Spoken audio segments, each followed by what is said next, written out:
Les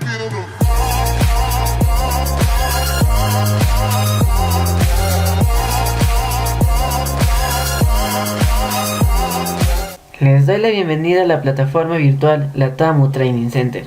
Mi nombre es Benjamin Salazar Chávez, soy ingeniero en Ingeniería Ambiental y Prevención de Riesgos y presidente de la Cámara Internacional de Medio Ambiente, sede Cajamarca. En esta oportunidad vamos a dictar el curso Sistema Jurídico y Ambiente. En este primer módulo del curso Sistema Jurídico y Ambiente vamos a hablar de un tema muy importante, el cual nos va a ayudar para desarrollar con facilidad los siguientes módulos, el cual es Introducción al Pensamiento Ambiental. La preocupación por la problemática de la contaminación del medio ambiente ha alcanzado en estos últimos tiempos una dimensión inusitada.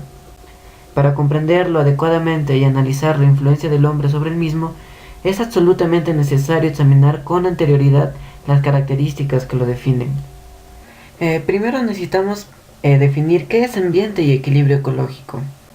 El medio ambiente o el medio humano, conocido como biosfera, es un sistema que engloba a todos los seres vivos en nuestro planeta, así como el aire, el agua y el suelo, que constituyen su hábitat o lugar donde se desarrolla normalmente su ciclo vital.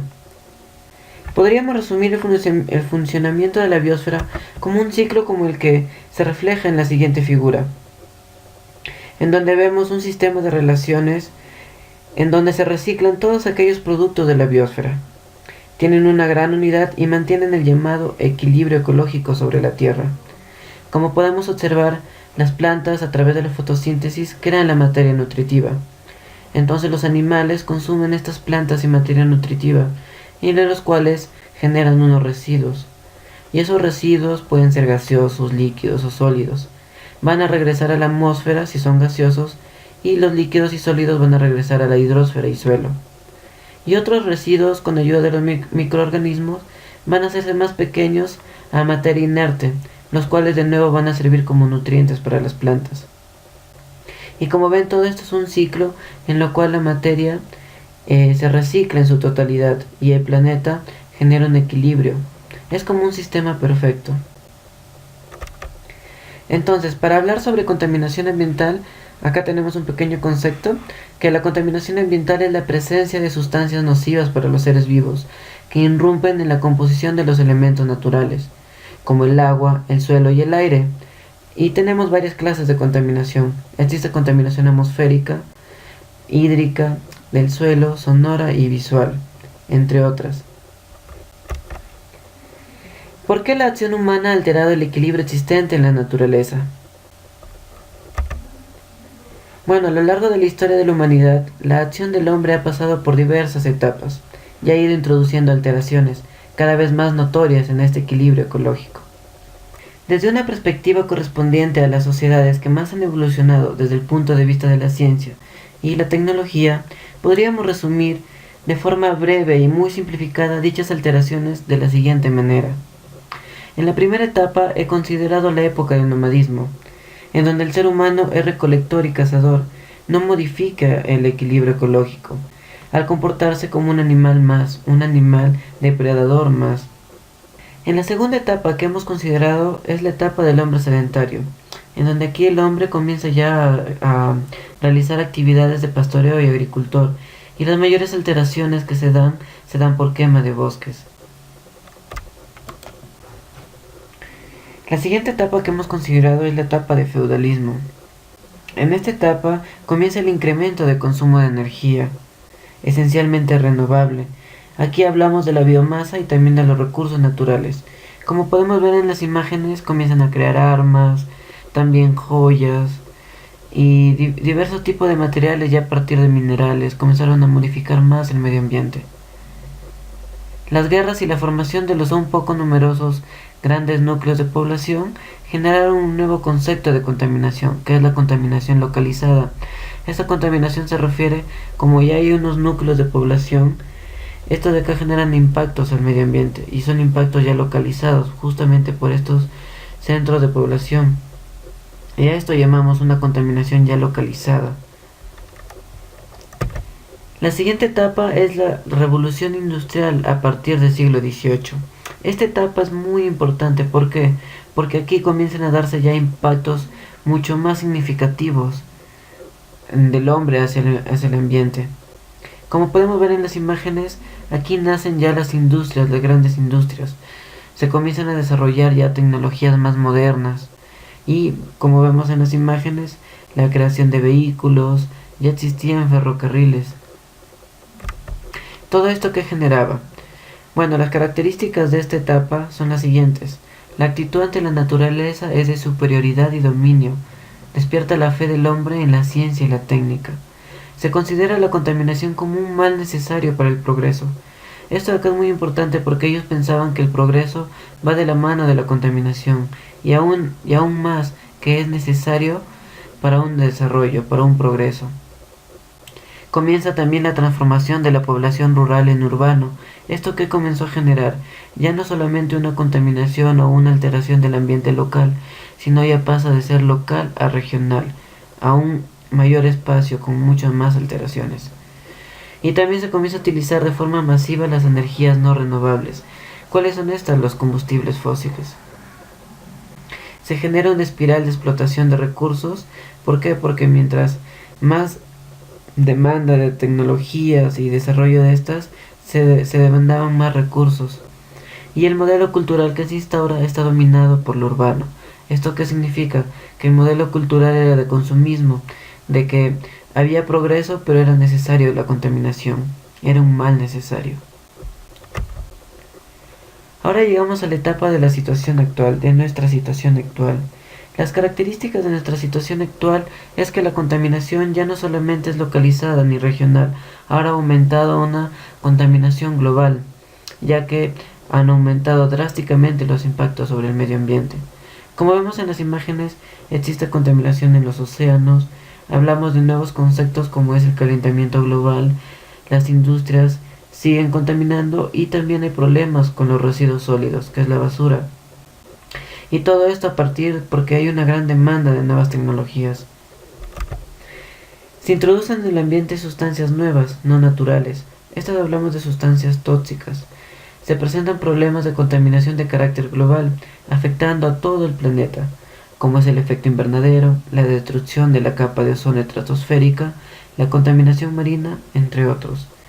Las grandes y numerosas concentraciones urbanas e industriales y la explosión demográfica ocasionan un agravamiento de la contaminación localizada. Ahora vamos a la siguiente pregunta. ¿Es cierto que actualmente hay una crisis ambiental?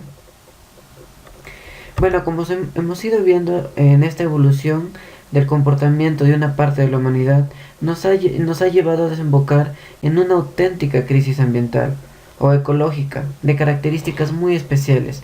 ¿Cuáles son estas características especiales? Que podemos definir que su alcance es a nivel mundial y para controlar algunos cambios tenemos que actuar de una forma holística, ¿no? Ya más global. Acá quiero resaltar la conferencia de Río de Janeiro en 1992 porque a raíz de esta problemática ambiental también nacieron personas y naciones que ya se están preocupando más por este gran problema, y en esta conferencia de Río de Janeiro se reunieron para tratar estos temas. Se comenzó a hablar sobre cambio climático, ocasionado como consecuencia del efecto invernadero y de la destrucción que está experimentando la capa de ozono estratosférica. Se habló también del deterioro del suelo. Aquí podemos mencionar la deforestación, la desertización y la erosión de los suelos. En lo que es pérdida de especies, aquí es principal mención el agotamiento de recursos naturales y la reducción de la biodiversidad, en las cuales ya hay muchas especies que se han ido extinguiendo a lo largo de la historia y mucho más en estos últimos años. Y es lamentable saber que, por ejemplo, en este año 2018 las jirafas ya están dentro de la lista en animales de peligro de extinción. Y también se habló sobre los aspectos socioeconómicos y su rol importante en esta crisis ambiental. Se habló también sobre la grave contaminación de las aguas, aire y suelo, y también se trataron los temas sobre el incremento de los accidentes medioambientales graves, como han accedido a lo largo de la historia. Por ejemplo, hablamos de los derrames de petróleo, los accidentes que hubo en las plantas nucleares, y etcétera, ¿no? Que hubo bastantes accidentes. ¿Cuáles son sus causas? Como ya hemos visto, hay diferentes causas y más que todo la actitud del hombre.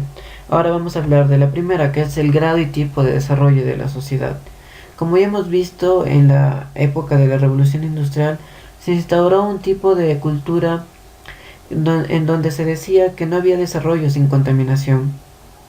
Como ver en estas imágenes, podemos ver que hemos establecido como dogma de comportamiento el crecimiento y consumo ilimitado de bienes, aceptando sin discusión la premisa que un grado de desarrollo elevado es sinónimo de alto consumo. Y es cierto, ahora nos hemos hecho como una sociedad consumista. Entonces podríamos reflexionar sobre el tipo de bienes que consumimos. ¿Esto a qué se refiere? Que en la actualidad consumimos mucho descartables, como vemos en las imágenes. Algo que demora demasiado tiempo en descomponerse y algo que utilizamos poco tiempo pero lo desechamos rápidamente.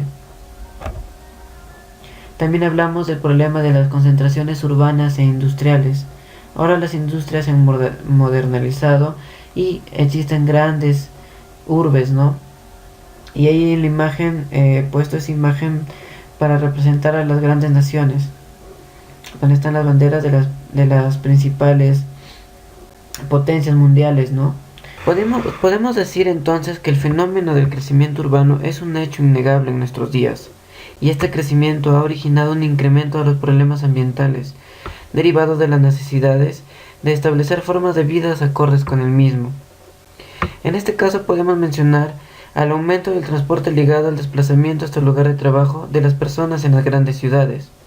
Esto es una de las causas principales de contaminación atmosférica en las zonas urbanas. Bueno, los problemas no solamente son de transporte, sino también podemos considerar la generación de residuos sólidos, el volumen de aguas residuales, las cuales son problemas que han adquirido una dimensión tal que se han transformado en un problema cuya correcta gestión implica una dificultad considerable.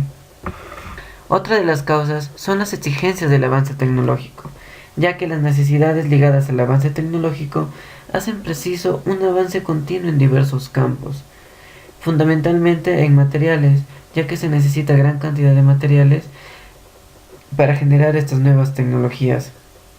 Otra causa es la demanda de recursos primarios, principalmente energéticos y minerales. Todos los puntos anteriormente mencionados van unidos al incremento de la demanda de energía. Y no olvidemos que actualmente las principales fuentes energéticas utilizadas son las derivadas de combustibles fósiles o la energía nuclear. Ambos tipos de energía son agresivos con el medio ambiente, ya sea por la emisión de gases contaminantes o porque son responsables del efecto invernadero, y también porque generan residuos de especial peligrosidad en el caso de la energía nuclear. Entonces vamos a ver que los problemas ambientales se verán incrementados. Una de las principales causas también es la falta de educación ambiental que tenemos en esta sociedad, y también lo que llamamos el usar y tirar. Como ya vimos, usamos bastante descartables, que son productos de vida útil corta y que los tiramos ni bien terminamos de usarlos. Todo esto incrementará asimismo los problemas derivados de la utilización desmesurada de los recursos naturales, generando el agotamiento o la explotación desmedida de los mismos. Como ya hemos hablado de los problemas ambientales, ahora vamos a hablar de cuáles son los desequilibrios que se derivan de estos. En primer punto tenemos la persistencia en el ambiente de sustancias que ejercen efectos negativos directos.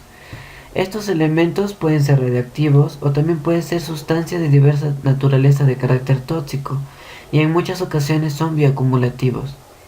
Un ejemplo de ellos son los pesticidas, los hidrocarburos aromáticos policíclicos, también están los metales pesados, entre otros, ¿no? En esta imagen mostramos qué significa ser bioacumulativo. Bioacumulativo significa que se acumulan dentro del organismo. ¿Y cómo llegan dentro del organismo? De la siguiente forma. Por ejemplo, en lo que es un metal cuando está en el medio acuático, estos son absorbidos por el plancton. En este caso, un pez plantívoro va a comer al plancton, y entonces esto se va a acumular en el pez plantívoro y después va a ser comido por un pez carnívoro, y nosotros vamos a terminar comiendo el pez carnívoro. ¿Qué va a generar esto? Que el metal que estaba en el agua fue absorbido por el plancton y después por los peces, y que nosotros vamos a comer. Entonces vamos a terminar con el metal dentro de nuestro organismo. Entonces es ahí cuando se da la bioacumulación. Pasa lo mismo cuando el metal está en la tierra. Son absorbidos por las plantas, después por el ganado, y después nosotros consumimos el ganado. Como segundo punto tenemos la aparición de sustancias con efectos ambientales nocivos a largo plazo. Es el caso de los clorofluorocarbonos, los famosos CFCs, causantes en gran medida del deterioro de la capa de ozono estratosférica. También tenemos el aumento continuado de las cantidades de algunas sustancias naturales, que se pueden originar efectos muy negativos. Una de ellas es el dióxido de carbono atmosférico, que es el caso extremo, por su influencia en el efecto invernadero. El dióxido de carbono atmosférico en su mayoría está ocasionada por la gran cantidad de automóviles que existen. Estos en su combustión terminan dando al ambiente el dióxido de carbono atmosférico. Como cuarto punto tenemos la aparición de los efectos ocasionados por la evolución atmosférica de los contaminantes. Un efecto de estos es la lluvia ácida. Y abajo en la imagen tenemos cómo funciona el efecto invernadero.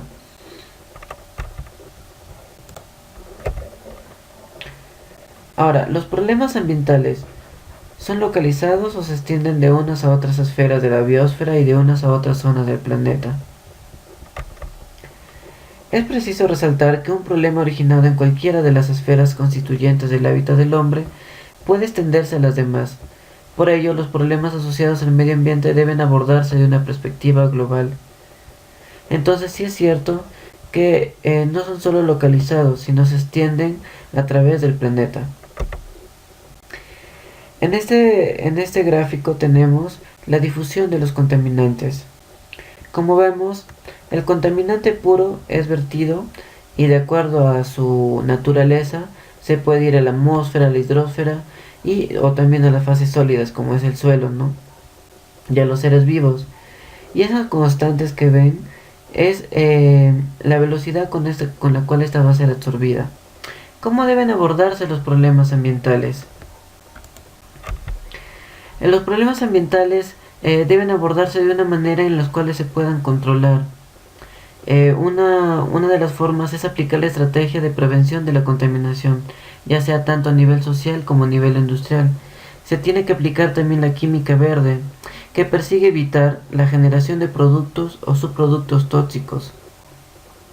Se debe también aplicar lo que es las tecnologías limpias, que su objetivo esencial son la minimización de la generación de residuos, del uso de energía, agua y materias primas, y como consecuencia de todo ello, la minimización de la contaminación y el impacto ambiental. También es muy importante el uso de instrumentos de gestión ambiental, los cuales nos van a ayudar a controlar los problemas ambientales, como son las evaluaciones de impacto ambiental y las normas ISO, y entre otras. Es algo también muy importante para abordar este problema el ponerle un precio a la contaminación o el precio de la contaminación, en los cuales tenemos que ver los costos económicos, el costo social y el costo ecológico, para que quizás así la misma sociedad y la industria valoren más nuestro ambiente. Dado que la crisis ambiental es global, la respuesta a la misma también debe ser global, y esta respuesta vendrá encaminada por dos vías, una que es la educación ambiental y otra que es la adecuada aplicación del llamado desarrollo sostenible, el cual va a ser el tema de nuestro propio módulo. Gracias, nos vemos hasta el próximo módulo.